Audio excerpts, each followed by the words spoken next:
Well, you're probably familiar with the green box or full auto mode of your camera, but there are all of these other different modes as well. It'd be really great to know how to use them, wouldn't it? When you're on the green box mode, sometimes maybe you're trying to take a picture and the flash keeps coming up. Well, this is because the camera thinks that you don't have enough light to be able to successfully handhold a picture. Well, to overcome this simple problem, move one notch over to the P mode. The P stands for program.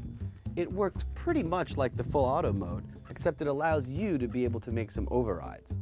Common overrides include exposure compensation and whether or not you want to use the flash.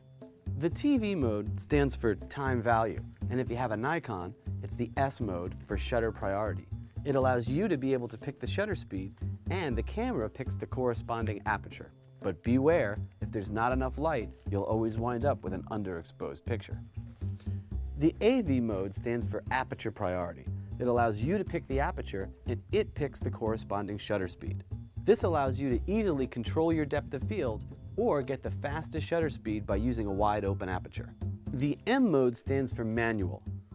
Do not fear the manual. Embrace the manual. It allows you to control both the aperture and the shutter speed. However, if you look inside your camera, the meter will tell you if your exposure is correct. There's also these scene modes. There's a bunch of little icons on the dial here which allow you to match your camera to your shooting situation.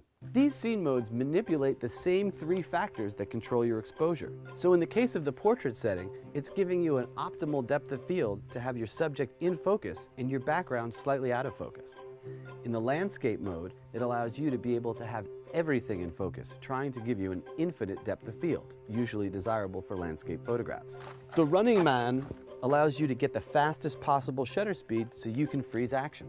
The night portrait mode keeps the shutter open long enough to get all of the available light in a night scene and adds flash to illuminate your subject.